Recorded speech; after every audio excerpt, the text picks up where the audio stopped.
Un saludo para todos, estamos sobre la 30, construyendo el debate.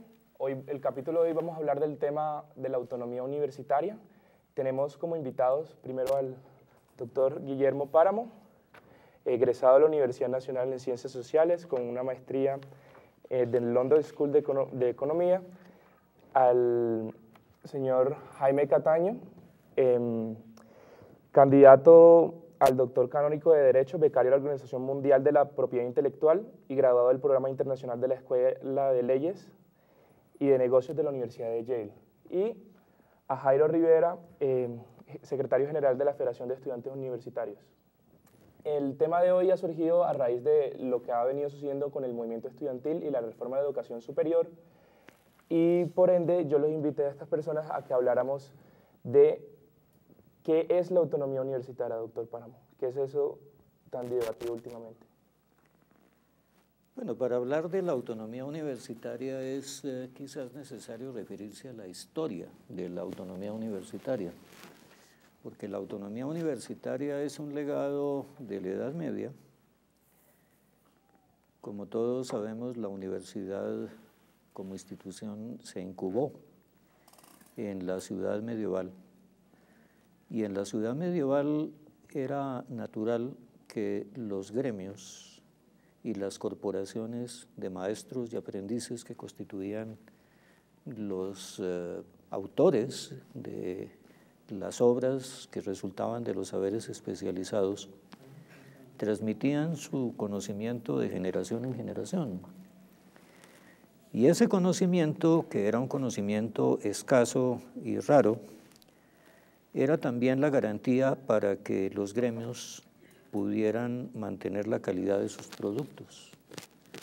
Ni el señor feudal de la ciudad, ni el obispo, ni el rey siquiera, podían intervenir para establecer cuando, por ejemplo, el oro de los orfebres era un oro de buena calidad o era un oro de mala calidad. Entonces, a esos gremios se les dio la capacidad de regularse con fundamento en su saber. De tal manera que eran los orfebres los llamados a regular la calidad del oro, a establecer cuándo un aprendiz verdaderamente merecía ser calificado como maestro. Y como esos gremios fueron el modelo para el surgimiento de la universidad, de hecho el término universidad que utilizamos nosotros viene de un nombre latino que se aplicaba a los gremios y a las corporaciones, al punto de que se hablaba, por ejemplo, de universidad de orfebres o de universidad de navegantes. Pues de allí salió la autonomía universitaria. Primero fue un gremio de estudiantes que quería nombrar a sus profesores y recibió un fuero para que ellos pudieran evidentemente establecer cuál era la calidad de lo que se enseñaba.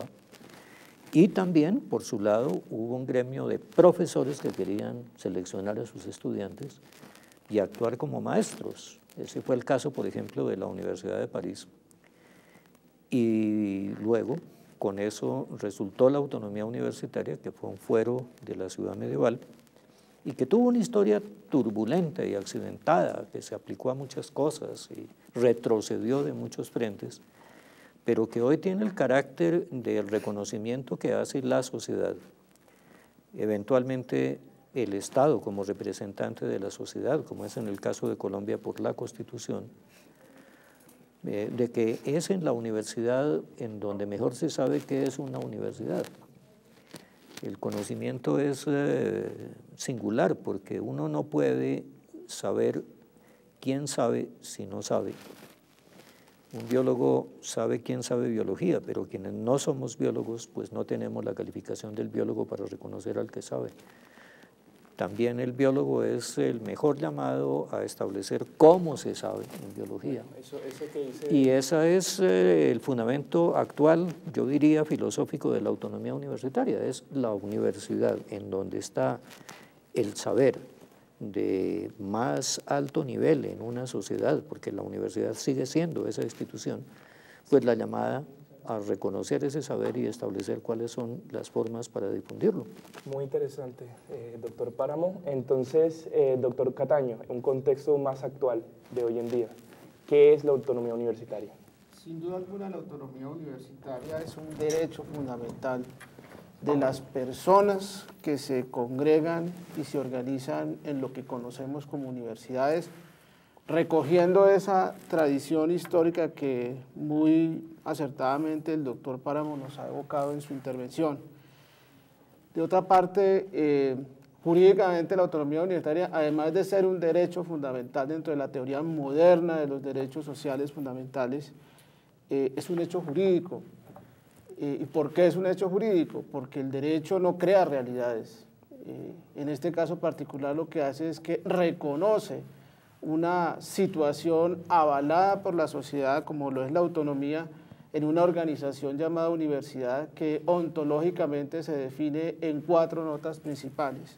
En que es una corporación, porque es una congregación de personas, por eso allí se refleja el derecho de asociación de los ciudadanos.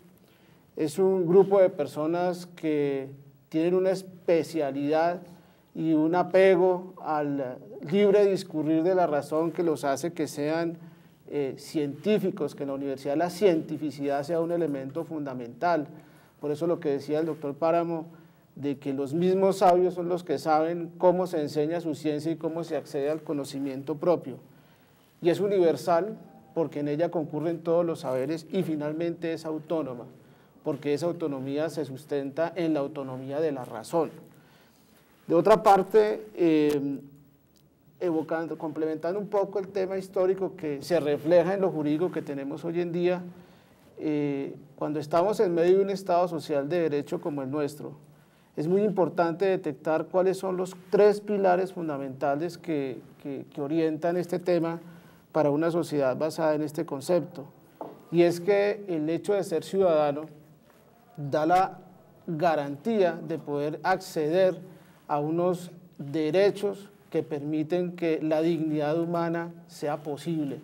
Y el ser humano es digno no solamente cuando tiene salud, cuando puede acceder al trabajo, sino que lo hace más digno es aquello que lo identifica, que es el libre desarrollo de su pensamiento. Y un tema ahí que se le olvidó, que es un derecho también la educación. La educación también Bajo es, eso, para ese supuesto, es un derecho que también, digamos, entra a jugar dentro de este catálogo de derechos, en donde al lado del derecho a la educación, la autonomía universitaria, también hay que leer otros derechos fundamentales como el derecho al aprendizaje, o la libertad de aprendizaje, la libertad de cátedra, la libertad de investigación, que se pregona en esas comunidades, pero que está en cabeza de los individuos que la componen. De manera que, desde esta perspectiva moderna, la autonomía universitaria hoy en día es un derecho fundamental. Bajo esa perspectiva, yo quería preguntarle, como estudiante, a Jairo, ¿por qué es importante que las universidades tengan autonomía universitaria? A mí me parecería importante, para responder esa cuestión, mirar un elemento que mencionaba el profesor Páramo, pero que es muy importante. Resulta que, vamos, esa ganancia histórica que implicó la autonomía universitaria tuvo unos desarrollos diferentes en América Latina, ¿sí? Es decir, no fue lo mismo el desarrollo de la autonomía universitaria en Europa, lo que sucedió en América Latina, donde la universidad llega casi que importada. Y en ese sentido, lo interesante de ver la historia de la autonomía universitaria en América Latina es que la autonomía universitaria se la arrancaron los estudiantes y los profesores y muchas veces las comunidades universitarias a diferentes gobiernos de diferentes ideologías, ¿sí? A tiranías de derecha, de centro, de izquierda, de todo tipo. Y eso es bien interesante porque la autonomía universitaria es a la universidad lo que la soberanía es al país, claro, con guardadas proporciones. ¿Cuál es la diferencia? Que la soberanía es la capacidad de un país para mantener la autonomía, mientras que la universidad necesita de un tercero para poder mantener su autonomía, ¿sí? En el caso de la universidad pública, la universidad no puede mantener su autonomía sin el Estado, ¿sí? Necesita de la financiación del Estado, necesita una serie de garantías, pero, digamos, ¿cómo es válido eso en términos generales? Es válido entendiendo que la autonomía tiene 2 sentidos fundamentales. El primero es el de la autodeterminación y el segundo el de la autorregulación. ¿Qué implica la autodeterminación? La autodeterminación implica la posibilidad de que la universidad se construya a sí misma, ¿sí? Y la autorregulación implica que en ese proceso de construcción de la universidad, de su propio saber, de sus propias posibilidades, pues la universidad de cierta manera mire cuáles son sus capacidades, pero mire también cuáles son sus objetivos y las herramientas para alcanzar esos objetivos. Bajo esos parámetros, yo quería preguntarle al doctor Páramo, la autonomía financiera, ¿cómo se ve desde la universidad? Porque se habla de una autonomía también que es sabio los designios, pero también hay un dinero que le diga a la universidad de esos recursos porque no deben ser dirigidos por el gobierno, que al final del cuenta es el que los pone, sino por la universidad. Pues no puede haber autonomía sin una autonomía financiera, por supuesto. Ahora, esto me parece que nos conduce al punto de hasta dónde el Estado o el gobierno está llamado a regular, por ejemplo, las finanzas de la universidad y la vida de la universidad. Yo siempre he pensado que no hay una contradicción entre autonomía bien entendida e inspección y vigilancia bien entendida.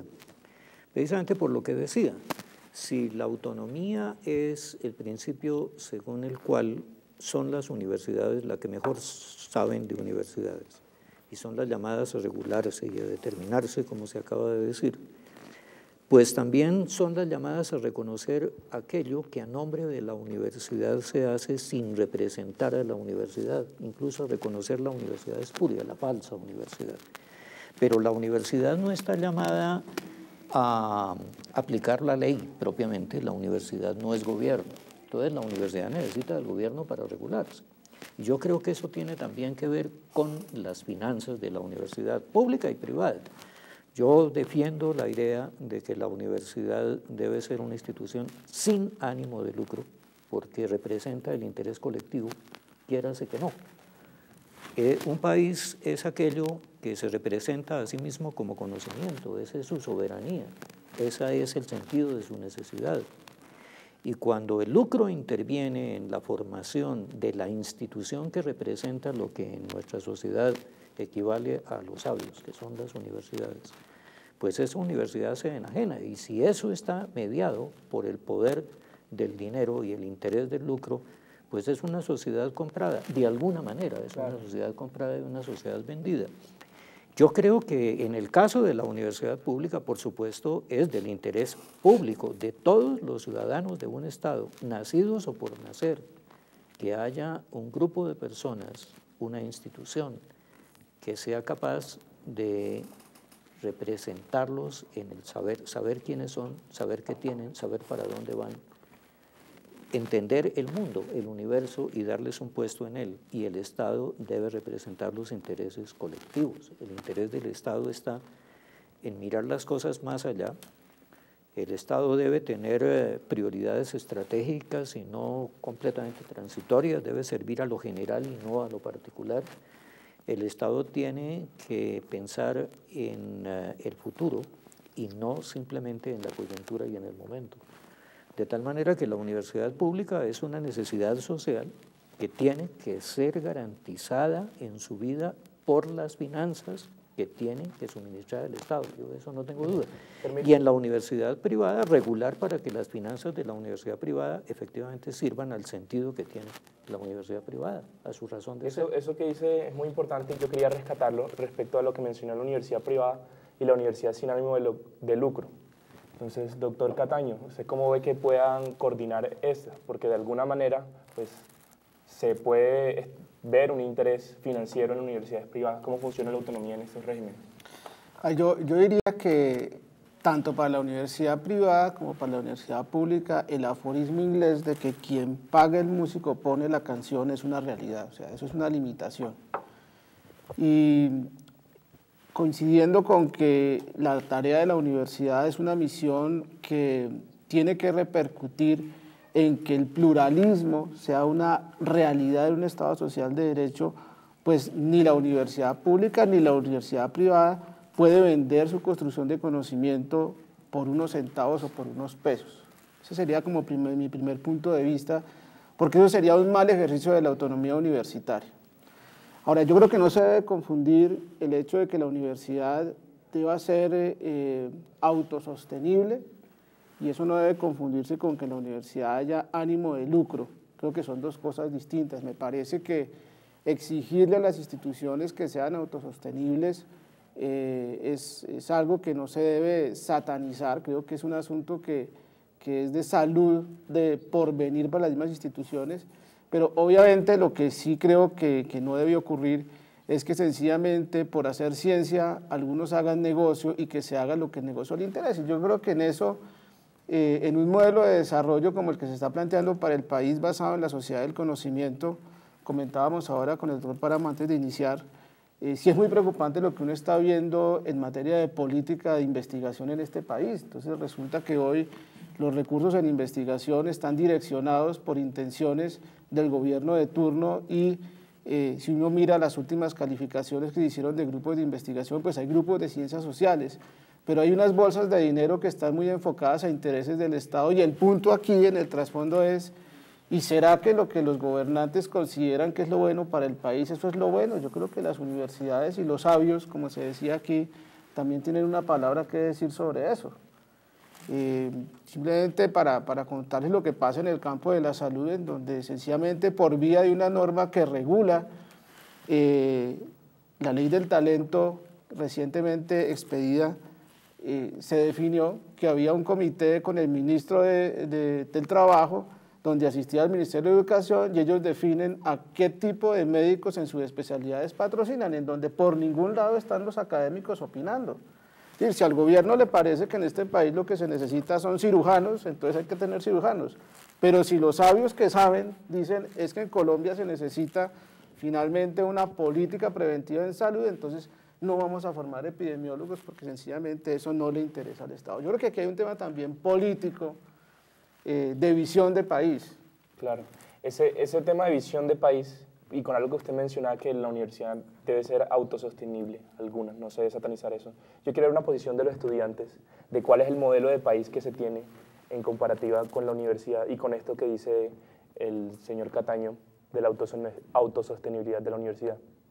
Bueno, pues hay como dos cosas o dos dimensiones. Lo primero es que pues podría hablar de lo que yo pienso como modelo de país. Lo interesante de la universidad es que hay una enorme heterogeneidad, es una heterogeneidad que tal vez no existe en ningún otro lugar, es decir, una heterogeneidad que se condensa en un lugar espacial y que permite que la autonomía no sea un capricho, sino una necesidad. Es decir, la autonomía para la universidad es una necesidad, no es una cosa accidental ni accesoria.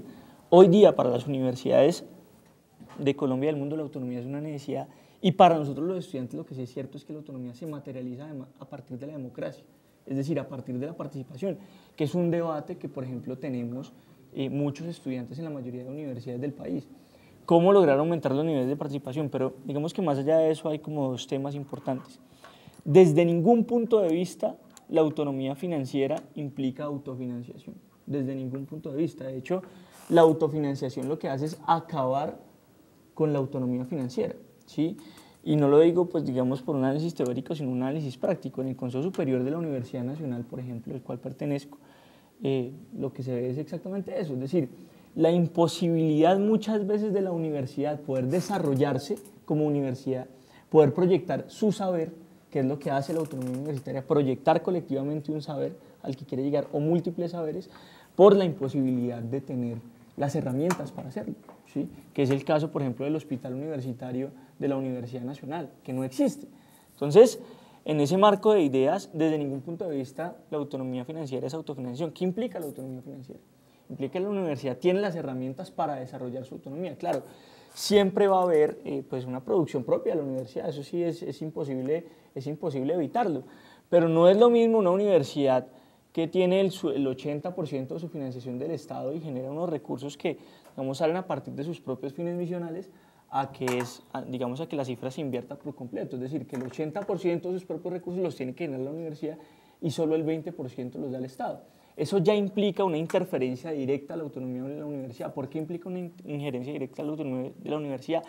Porque los únicos que intervienen sobre la autonomía de la universidad, digamos, el único que interviene no es el Estado, también interviene sobre la autonomía de la universidad la empresa privada y también intervienen otro tipo de actores. Entonces, ¿cómo la universidad logra canalizar esa intervención? Permítame, y lo corto ahí porque se nos mete con el tema del siguiente bloque, que es cómo es el modelo ideal de autonomía universitaria. Entonces, yo los invito a todos, vamos a tomar una pausa, regresamos en el siguiente bloque. También los invito a mis panelistas para que, por favor, diseñen una pregunta que quieran hacer, ya sea a alguien de la mesa o a la gente en general, y estamos sobre la 30 construyendo el debate.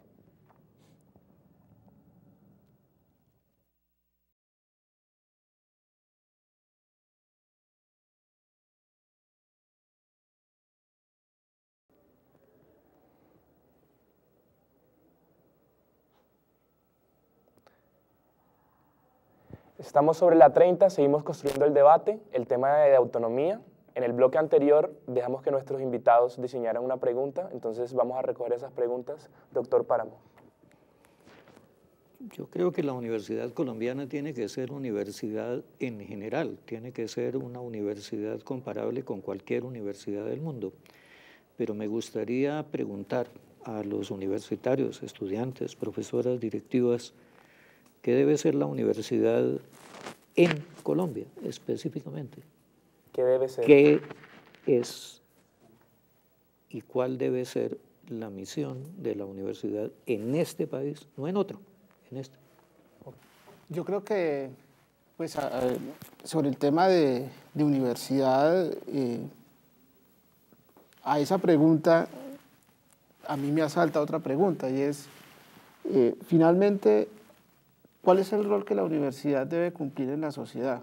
¿Por qué tenemos tanto miedo de que la universidad sea libre pensante, de que la universidad ejerza su autonomía? ¿Cuál es el temor que tienen nuestros gobernantes? En un foro en el cual pude asistir, yo hacía esa pregunta, se la hacía a la ministra, y la ministra me preguntaba, no hay ninguna desconfianza, pero cuando uno ve la inspección y vigilancia que nos están un poco aplicando, de alguna manera la sensación es que la universidad políticamente es una institución que es como peligrosa y que de pronto en ese orden de ideas, lo que mencionabas en el primer segmento sobre el tema del pluralismo, en lo cual yo creo no se puede hablar de una sociedad pluralista si no hay una universidad libre. Entonces, yo sueño una universidad y creo que una universidad en una democracia tiene que ser una gran animadora del libre pensamiento, tiene que ser una gran animadora del pluralismo. Y en ese orden de ideas, pues me parece que el tema de la autonomía tiene que sembrarse como un pilar no solamente universitario, sino democrático. Okay. Bajo lo que dicen, bueno, quisiera que contestara la pregunta y sobre todo formularle otra pregunta de acuerdo a lo que dice el señor Cataño, que es esta oportunidad del libre pensamiento bajo la discusión que se hay sobre la presencia de fuerza pública cerca de los campus universitarios. Entonces, primero responda a la pregunta, quiera. Bueno, frente a lo que mencionaba el profesor Páramo, yo creo que hay dos cosas muy interesantes digamos, a entender. Lo primero es que para nosotros, para los estudiantes, eso está consagrado en el programa mínimo que se construye a partir de la Mesa Amplia Nacional Estudiantil. La universidad es la conciencia crítica de la nación, ¿sí? Y eso tiene unas implicaciones pues, bastante serias y de cierta manera bastante profundas en términos del modelo de educación y del modelo de país que nos pensamos los estudiantes. ¿Qué quiere decir que la universidad es la conciencia crítica de la nación? Quiere decir que la universidad tiene que tener la capacidad para hacer tres cosas, ¿sí? Mínimamente tres cosas. Primero, para crear, es decir, tener la posibilidad para imaginar, para pensarse, ¿sí? Para pensarse la ciencia, para pensarse el arte y para pensarse la filosofía. Es decir, la universidad es el lugar donde desmitificamos la idea de que en Colombia no podemos ser nosotros mismos, de que en Colombia no es posible hacer ciencia, construir una cultura, construir identidad, ¿sí? Y en ese sentido, pues la universidad tiene un papel muy importante. El segundo punto que, digamos, de cierta manera tiene esa universidad como conciencia crítica de la nación, es que para crear la universidad tiene que ser obviamente de muy alta calidad. Y para medir esa calidad, o más bien para mesurar y para entender cómo se da esa calidad, la única posibilidad que existe es que la universidad esté en permanente relación con la sociedad. Es decir, la universidad tiene un compromiso social inherente a ella, ¿sí? Que va más allá de pensarse la sociedad y tiene que ver también con evaluar la sociedad, con repensar la sociedad, incluso a veces con contradecir la sociedad, ¿sí? No es cierto que la universidad deba ser el sitio en donde si la sociedad dice algo, la universidad debe hacerlo. La universidad también puede contradecirlo, ¿sí? Y tiene el deber de hacerlo. Y eso es un modelo de país, un modelo de universidad que cabría un modelo de país, doctor Páramo. ¿Cuál es el modelo de país implícito que usted ve ahora y por el que la universidad se debe articular? Yo no tengo duda de que la universidad tiene que ser crítica, por supuesto, y tiene que pensar libremente y expresar su pensamiento libremente. Pero pienso que la universidad tiene además la misión de fundar su crítica en el conocimiento y en la creación. Y por eso yo diría que la principal misión de la universidad es representar ese conocimiento Y ese es su principal poder, en realidad es su principal poder. Yo en realidad no creo mucho en la capacidad que tiene el político de hacerlo, y me parece que no se trata de pedirle al político que cuente estambres en una flor para saber si es una especie nueva, o que describa una lengua, o que haga un mapa, y eso lo tiene que hacer la universidad. Y un país es ese mapa, es esa flor, es esa lengua, es la gente. Y si la universidad delega esa tarea en otros, o se ocupa de otras tareas distintas, yo pienso que la universidad deja un vacío que es llenado por otros, porque un país que no se conoce a sí mismo, que no se piense a sí mismo, es pensado y conocido por otros. Ese es el fundamento de la soberanía, y no se trata simplemente de una visión chauvinista, digamos. Se trata de... ¿Se puede pensar que se necesita una universidad autónoma para que haya un país autónomo? Claro, por supuesto que sí. Y luego también para, como decía el doctor, para que se consiga dignidad de la sociedad. En estos días veía en un periódico que se estaban cerrando los hospitales infantiles porque los hospitales infantiles no eran un buen negocio. Bueno, yo creo que ahí está naturalmente la necesidad de criticar, porque no se trata solamente de que en nuestra sociedad haya personas corruptas, es que una sociedad en donde las cosas funcionan así es toda la sociedad corrupta. Es decir, una sociedad en donde no hay hospitales infantiles porque no son negocios es una sociedad corrompida. Y yo creo que la universidad tiene el deber de criticar eso, pero también de producir al médico que necesitamos aquí, de producir a esa persona y de producir ese hospital, y ojalá dignificar a las personas que van donde el médico. No se trata solamente de hacer unos médicos extraordinariamente poderosos con conocimientos, sino hacer unas personas dignas ante esos médicos.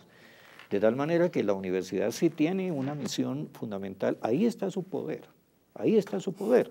Y yo creo que la universidad sí es poderosa y tiene un poder que a veces desprecia o en general no medita suficientemente, es su poder de convencer. Okay. La universidad tiene la capacidad de persuadir y de convencer, y debiera ejercer ese poder. Como lo ha demostrado en las marchas nacionales de la universidad pública. Yo quisiera que centráramos un poco más el debate en ese ejercicio de la fuerza pública cerca de los campus universitarios. ¿Cómo afecta la autonomía? ¿Es necesaria eso que es tan debatido por los gobiernos de turno?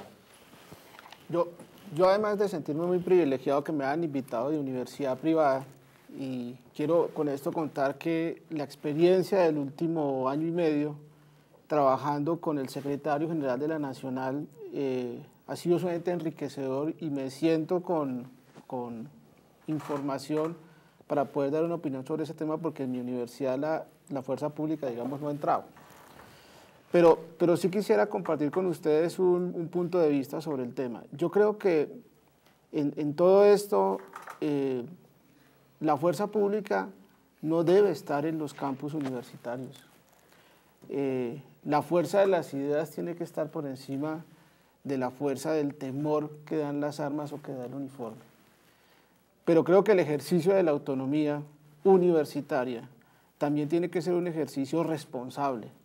Y me parece que en ese orden de ideas, nosotros desde la universidad, cuando somos autónomos, no estamos ejerciendo una soberanía universitaria. Estamos en consonancia con el ejercicio de derechos ciudadanos de otras personas. Y el hecho de que seamos autónomos no nos da la atribución de poder ir más allá violentando el derecho de otros. Entonces creo que por principio en la universidad es la fuerza de las ideas y la fuerza de la argumentación la que debe primar. Pero con un ejercicio responsable de la autonomía, nosotros tenemos que procurar que la sociedad entienda que esa fuerza de los argumentos va a convencer, que es justa y que bajo ninguna circunstancia va a irrespetar derechos mínimos de otros. Igual creo que se debe predicar de los estados. Yo vuelvo a mi argumento anterior. Lo que pasa en nuestra sociedad es que la fuerza pública y el autoritarismo se ha convertido en una forma de sembrar un orden, a mi juicio un orden ficticio, porque es el orden basado en el temor. Yo creo que en Colombia el ejercicio de la fuerza pública en las universidades no debe darse, mucho menos cuando hoy, en el 2011, estamos viendo con los últimos acontecimientos que los universitarios somos responsables y somos capaces de hacer valer la fuerza de los argumentos. Y refiriendo a ese modelo de país, ¿cómo funciona la investigación articulada a la autonomía que deben tener las universidades? ¿Cuál es el ideal de eso? Bueno, pero rápidamente me gustaría referirme a un par de cosas frente a este tema que me parece que es muy importante tocarlo, el tema del ingreso de la fuerza pública y de cierta manera de estos debates. Lo primero es que es cierto que las universidades no tienen soberanía, ¿sí? de ninguna manera, no tienen ni siquiera la capacidad para mantener su autonomía. Si la autonomía reside en también la posibilidad que le da un tercero y que la universidad se lo arranca, pero a la vez tiene una función social en esos términos, es decir, la universidad para tener su autonomía necesita de un tercero y también debe retribuir a ese un tercero que es la sociedad. Y cuando uno habla de que la universidad es la conciencia crítica, no se refiere a que la universidad es la conciencia criticona de la nación, sino que para ejercer su derecho al poder saber, porque es el poder que tiene la universidad, debe utilizar un criterio, y el criterio es el conocimiento, por supuesto. Puede legitimar lo que es el orden existente, también puede subvertir el orden existente, pero en todo caso tiene que hacerlo a partir del propio conocimiento. Y frente a ese tema, pues el ingreso de la fuerza pública es muy complicado, no solo el ingreso de la fuerza pública 2 o 3 minutos a los campus, sino las universidades que están rodeadas, que llevan ya años rodeadas por fuerza pública, por fuera de la propia universidad. Hay que ejercer valga la redundancia, un ejercicio responsable de la autonomía universitaria, pero el ejercicio responsable se ejerce también entendiendo que la universidad tiene derecho a tener la heterogeneidad. ¿Sí? Es decir, en la universidad puede existir comunistas, anarquistas, pueden existir todas las ideologías, de eso se trata la universidad. Liberales, conservadores, de derecha, de izquierda, de centro, de todos. ¿Sí? La universidad no es para una sola ideología y ojalá nunca lo sea. La universidad es para que se pueda dar ese debate de ideas y se pueda dar ampliamente en la universidad y ojalá nunca tengamos, y lastimosamente de eso vivimos ya durante el gobierno anterior, por ejemplo, gobiernos que se meten a las aulas de clase a cuestionar la enseñanza de los profesores. Aquí tuvimos un caso en la Universidad Nacional de Colombia en particular con José Obdulio increpando a múltiples profesores por lo que enseñaban. Y ese es un tema muy complicado de la autonomía y el tema de la fuerza pública tiene que ver directamente con eso, con la posibilidad de que los estudiantes hagan asambleas, se reúnan, generen su propia democracia. ¿Sí? Y de cierta manera también creo que lo hemos demostrado con estas movilizaciones, que la universidad puede ser responsable y que en ese ejercicio de la responsabilidad una de las partes de la autonomía es que no haya militarización de los campos. Frente al tema de la investigación hay algo muy importante a mencionar. La universidad tiene como tres ejes fundamentales, la docencia, la investigación y la extensión. Cada uno tiene, digamos, un fundamento particular. Yo siempre he creído que el modelo de la docencia debe partir siempre de la investigación. Me explico. El modelo de la docencia colectiva, sí, claro, no en todas las áreas del conocimiento funciona de la misma manera, pero la experiencia que tenemos en varias universidades del país y incluso varias universidades del mundo es que en aquellos lugares donde los estudiantes se hacen partícipes del cómo se crea el conocimiento, se entiende mejor el conocimiento en sí, ¿sí? Y de cierta manera lo que nos han intentado vender durante algún tiempo es que hay estudiantes que no deben investigar y hay otros que sí, es decir, hay estudiantes que, digamos, en el tema de los ciclos es que... Eso que menciona la investigación, y antes una pregunta más global a todos, porque se ha dado una discusión en referente a autonomía y en otros programas que hemos tenido, y es que el momento de ahora es la reforma de educación superior. Entonces, ¿cómo funcionaría también esta autonomía? No solo en educaciones universitarias, sino en instituciones técnicas, presencia de fuerza pública. ¿Debería ser similar al de la universidad? ¿Debería ser diferenciado? No sé si pueda. Frente a eso en particular, fíjate que el tema de la investigación y de la autonomía de investigación es complicado porque hoy hay una autonomía universitaria para que la universidad ejerza la investigación, pero como decía el profesor Páramo, hay instituciones extrauniversitarias que también ejercen la investigación. Eso no, digamos que no está mal, el problema es que no sea esencialmente la universidad la que ejerza la posibilidad de investigar. Y yo sí creo, y se ha visto y lo hemos discutido incluso con varios rectores, que cada vez más la investigación se sale más de la universidad, se va hacia otros lados. Es decir, la investigación, que es, a mi parecer, uno de los sustratos esenciales de la autonomía universitaria y del poder saber, cada vez que, digamos, de cierta manera se hace una cirugía y se le quita a la universidad y se lleva a otros lugares, no quiere decir que en la universidad ya no se investigue, pero el hecho de que el conocimiento parta de la investigación genera un plus hacia la autonomía universitaria y una posibilidad de que la universidad sea esa universidad creadora que creemos los estudiantes.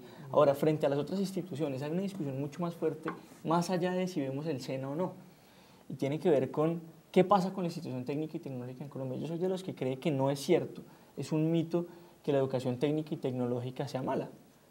En muchísimos países del mundo, incluso yo me atrevería a decir que en la mayoría donde hay instituciones técnicas y tecnológicas fuertes, la institución técnica y tecnológica tiene un valor para la sociedad muy importante. Es decir, no es solo el tema de los oficios y de aprender el poder saber a partir del oficio, de diferenciar los modelos pedagógicos, sino de tener unas instituciones que te permitan crear otros tipos de saber a partir de otras formas de conocerlo, que es en la institución técnica y tecnológica. En esa construcción que hacemos todos del modelo universidad, doctor Páramo, ¿cuál es el valor de la investigación y sobre todo de la autonomía de cátedra en esa investigación, en el modelo de país?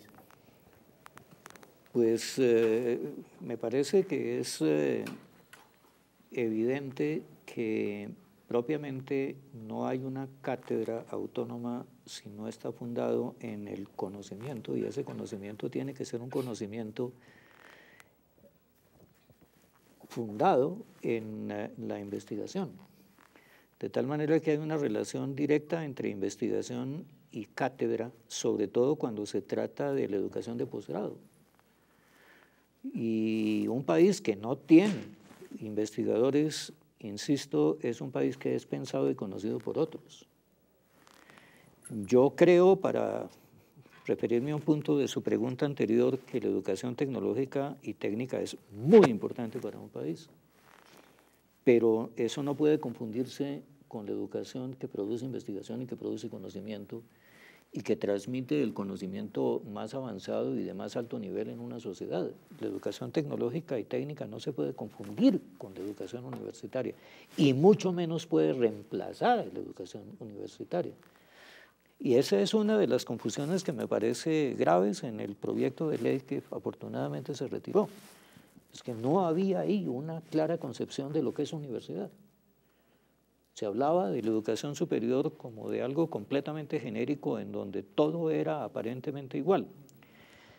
El otro punto que me parece sustantivo en relación con la investigación es que no es lo mismo una investigación libre, desinteresada, fundada en el interés por el conocimiento y en las preguntas intelectuales que se hacen los investigadores, que una investigación dirigida, controlada, orientada hacia la producción de dinero.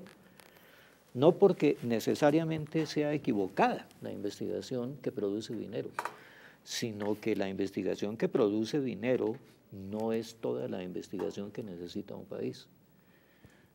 Nosotros necesitamos investigar infinidad de cosas que no van a producir dinero y la ciencia no ha avanzado simplemente con el afán de dinero. La universidad durante toda su historia peleó contra eso. Es más, tenía un nombre en Europa para referirse a esos que pensaban que la investigación y que la vida debía conducir únicamente a la producción de dinero, que eran los filisteos. Si ustedes leen a los historiadores, a los clásicos de la literatura, el filisteo aparece como la figura de aquel que solo piensa las cosas en términos de dinero. Me parecería aberrante, y a veces uno lo ve incluso en proyectos del gobierno, que la misión de la universidad ahora es producir gente que produzca dinero. Es decir, producir negociantes. Claro. Creo que tenemos que producir negociantes, pero la misión de la universidad no es producir negociantes. Esa no puede ser la misión de la universidad, y eso es traicionar además la historia de la institución. Yo quisiera recoger un poco lo que mencionan, porque eso que usted dice que en el proyecto de ley no se tenía clara una idea de lo que es la universidad, era precisamente lo que mencionábamos antes, que la universidad debe pensarse a través de la universidad. Entonces, la autonomía en general en investigación, ¿qué debe tener? ¿Qué se le debe quitar y qué se le debe poner a lo que está ahora? Yo creo que este es un país que necesita investigadores. Pienso que Colciencias es una institución extraordinariamente valiosa para el país, que ha cumplido una misión muy importante, pero a mí me preocupa a veces ver en Colciencias cada vez más su cercanía con el interés de negocio de momento sin una visión estratégica, y me preocupa en Colciencias también el estereotipo del investigador. Este no es un país en donde podamos tener pronto sondas espaciales, ni vamos a tener aceleradores de partículas, no vamos a tener esos gigantescos laboratorios que están asociados con nuestro estereotipo del investigador y del científico. Pero sí tenemos arrecifes de coral, pero sí tenemos una complejidad social extraordinaria, con unas herencias culturales extraordinariamente valiosas. pero sí tenemos una posición geoestratégica que es uno de nuestros principales significados en el mundo, quizás en buena parte responsable también de lo que nos pasa, pero que además es una necesidad para nosotros responder por eso que tenemos. Y Colciencias pareciera a veces fijarse mucho en el estereotipo del investigador, y está muy bien que nosotros trabajemos en plasma, en películas delgadas, en todas esas cosas, me parece extraordinario, pero hay muy poco interés en conocer el país en lo que es verdaderamente importante en él y lo que tenemos que preservar y conservar. Por eso mi pregunta, ¿qué papel tiene la universidad acá? Es que yo veo que cuando se hacen campañas para elegir rectores, etcétera, en las universidades públicas, se habla de la universidad como si la universidad fuera una institución abstracta y pocas veces se refieren incluso a su propio espacio y a su propia gente. Y el primer deber de la universidad es ser consciente de la gente que representa, del mundo en donde está instalada, sin perder de vista el mundo en general. Yo veo eso pero muy claro. centrar su pensamiento en lo que ella es y reivindicarse. Otra cosa que me parece, y yo tengo que criticar a la universidad, no la nuestra solamente, sino la universidad en general, es que la universidad depende a veces mucho de modas, de pequeñas cosas. Incluso hay una cortesanía universitaria que es necesario combatir desde la propia universidad. Y en nuestro medio eso se muestra en la incapacidad que tenemos en general de pensar con nuestra propia cabeza. Entonces a veces incluso nuestro propio pensamiento rebelde es una importación de pensamientos de otros. Y los colombianos somos tan capaces de pensar con nuestra propia cabeza como cualquier otro habitante del mundo, como un alemán, como un británico, como un japonés o como un hindú. Claro, y eso que usted menciona, pues, de esa visión que debe tener la universidad en torno a la autonomía, ¿cuál es el énfasis que debe tener la investigación en Colombia, doctor Cataño? Yo haría una pregunta anterior, y es, ¿quién debe fijar el énfasis de la investigación? A mí me parece que nosotros en el modelo educativo que tenemos en Colombia tenemos una gran ausencia de conocedores de política educativa universitaria desde los entes de gobierno. Y creo que hay otro gran problema que tenemos, y es que entendimos la inspección y vigilancia mucho más allá de lo que ella esencialmente es. Por eso responder esta pregunta implica decir, el funcionario que administra temas universitarios es el que tiene la capacidad de decidir qué vamos a investigar. Yo creo que todos que estamos en la universidad sabemos que uno es el rol que tengo yo como funcionario administrativo, pero eso no me convierte en académico. Son dos roles totalmente distintos.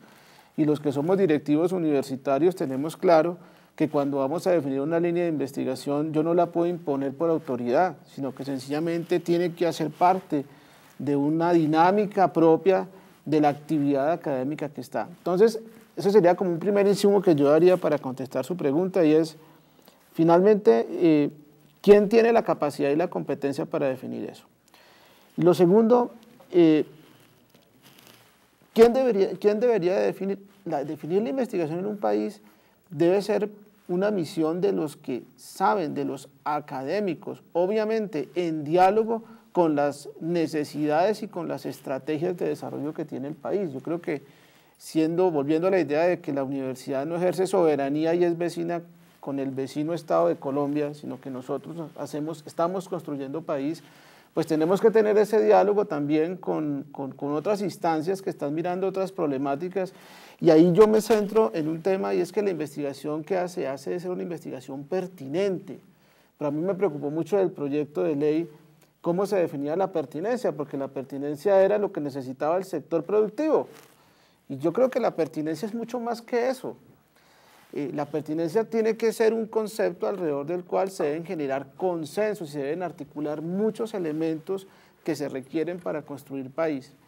De tal manera que creo que si tuviéramos unos escenarios formales mejores, y no de alguna manera asesores del ministerio para pensar lo académico, que es el modelo que tenemos hoy en día, en donde tenemos un Consejo Nacional de Acreditación que asesora al Ministerio de Educación y que además hubo un momento de su historia donde quiso inclusive regularle su presupuesto y traérselo físicamente para el ministerio diciendo que como que eso era lo mismo, pues uno diría, ciertamente ese no es el modelo que sería más adecuado para definir estos temas, porque creo que una cosa es que el Estado tenga el deber de inspeccionar y vigilar para garantizar la calidad en el servicio público de la educación, y otra cosa es que volvamos a lo que ocurrió en las primeras etapas de la República, donde se expidieron normas sobre instrucción, o sea, donde sencillamente se decía, y aquí definimos qué vamos a enseñar.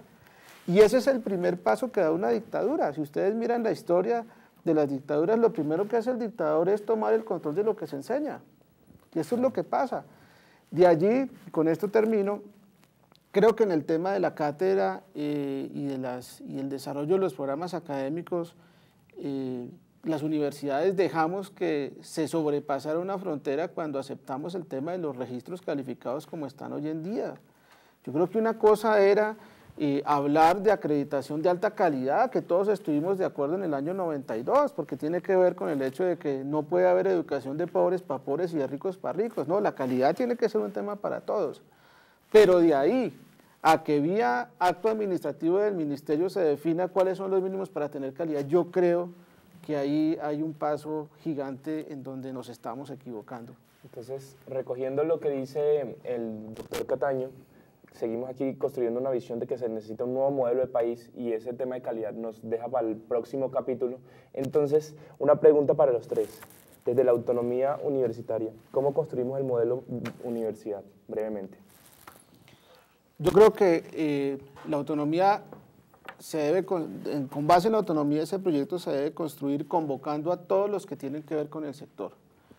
Yo creo que el problema universitario no es un problema exclusivamente ni de los estudiantes, ni de los profesores, ni de los directivos. Yo creo que ahí están también los egresados, yo creo que ahí tiene que haber una amplia participación, por eso me parece que el planteamiento que se está haciendo de que no corramos, sino que vayamos despacio y oigamos todas las partes, es una estrategia absolutamente valiosa y en la cual creo que todos tenemos que montarnos para hacer los aportes. Entonces, Jairo Rivera, brevemente. Bueno, yo quiero ser breve, pero quiero tocar unos puntos que me parecen fundamentales y en los cuales el tema de la autonomía no queda completo. El primero es que reafirmar un poco la idea según la cual la universidad y la autonomía está hecha para que el país y para que desde la universidad podamos ser nosotros mismos. Ese es el tema central del tema de la autonomía en Colombia. Formar una identidad a partir del poder saber que permita que la universidad proponga al país y sea la conciencia crítica, me reafirmo en eso, de la nación a partir de la posibilidad de que la universidad proponga, cree y transforme lo que tenga que proponer, lo que tenga que crear, lo que tenga que transformar. Ese es el valor agregado de la autonomía. Pero entonces, digamos, y creo que es importante mencionarlo, aquí se han hablado sobre todo de dos tipos, de dos de las facetas de la autonomía financiera y la autonomía académica. Pero hay una tercera que es tal vez la más importante, que es la autonomía administrativa, la de gobierno universitario. Donde se expresa la autonomía esencialmente es en el gobierno universitario de las universidades. Y en ese sentido hay una cuestión muy importante y es que nosotros también hemos creído que el tema de la inspección y la vigilancia es importante. Ya las universidades públicas tienen una inspección y vigilancia que la ejerce la Contraloría, la Procuraduría, pero falta un tercer elemento de inspección y vigilancia que no lo debe ejercer el gobierno y que no lo debe ejercer entes externos, sino internos a la universidad. Más allá de oficinas internas de control interno, debe ser la participación de la comunidad universitaria, la permanente, digamos, disertación y construcción de la comunidad universitaria, la que evalúe los rumbos de la universidad. Ese es un tema fundamental. Ese es el control para nosotros que le hace falta a la universidad y no otro control externo como se proponía en la reforma. Entonces, lo tercero es que, una cosa muy importante, ¿cómo debe ser y cómo se debe materializar la autonomía de la universidad? Para nosotros debe ser a partir de la democracia universitaria. ¿Y cómo es una democracia universitaria? No es una democracia electoral, no es la democracia de ir a sufragar, sino que es una participación cualificada. La universidad es un escenario inherentemente para la cualificación, para el criterio y para la posibilidad de construir colectivamente. Es decir, no es un escenario donde todas las posiciones se mezclen en una olla y se haga un sancocho y eso es. No, es un escenario para que se dé el debate, se dé la disertación, pero se dé, es decir, donde hay una construcción colectiva. Y eso nos lleva al último punto. ¿Quién ejerce la autonomía universitaria? las directivas, el gobierno, ¿quién? Para nosotros debe ser la comunidad universitaria. Claro, eso tiene unas expresiones, pero para llegar a eso tiene que haber una participación de la comunidad universitaria, no para que se cambie que 2 más 2 es 4, sino para tener la posibilidad de generar nuevos rumbos a la universidad. ¿Que cómo se puede hacer eso? Yo estoy completamente de acuerdo con el profesor Cataño. Yo creo que debe ser un proceso que tenga sus tiempos, una construcción colectiva con los diferentes sectores, en donde nos podamos pensar cómo materializar la autonomía, cómo lograr una democracia universitaria, pero también cómo estos diferentes matices de la autonomía pueden llevar a que la universidad sea esa conciencia crítica de la nación y tenga un rol diferente al que se le quería dar, y en eso estamos completamente seguros en esa nueva ley de educación superior, que era el rol de universidad como tituladero. Okay. Nosotros queremos la universidad para un país. Bueno, y doctor Páramo, ¿cuál es ese? Yo creo que la universidad puede cometer muchos pecados, pero hay uno que sería imperdonable y es ser ingenua. La universidad no puede ser ingenua. Y a veces pareciera ser ingenua, de muchas maneras. A veces, por ejemplo, la defensa de la autonomía sirve para que otros parasiten esa autonomía y se instalen dentro de los campus universitarios como vendedores de droga, por ejemplo. A veces la autonomía universitaria es entendida como la imposición de un punto de vista sobre otros puntos de vista. A veces la autonomía universitaria incluso puede llegar a ser manipulada por poderes de políticos que no tienen el menor interés en la universidad. Y yo creo que pensar con profundidad la universidad desde sus estamentos, desde los estudiantes y los profesores, es construir la universidad, es propiamente construir esa universidad. Naturalmente que las directivas universitarias deben ser también universitarias. Es decir, que esas directivas universitarias deben surgir de esos profesores y de esos estudiantes, si no tenemos una universidad igualmente enajenada y no autónoma. Pero yo lo que aspiraría para la Universidad Colombiana es primero que sea una universidad colombiana, sin dejar de ser una universidad del mundo, pero que sea consciente de su país, que esté sintonizada con su gente, con su territorio, con su momento.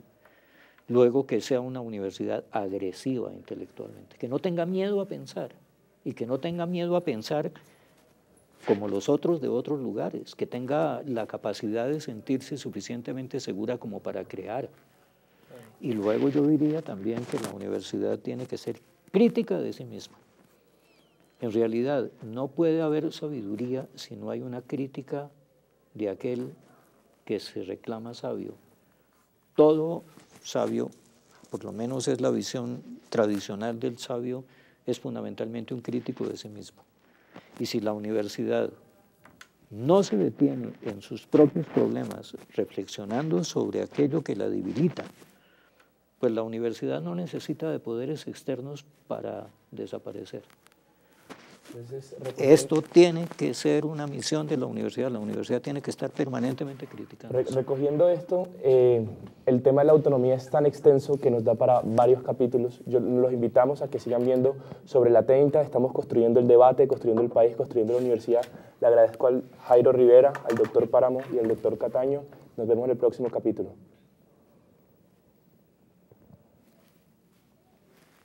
Muchas gracias.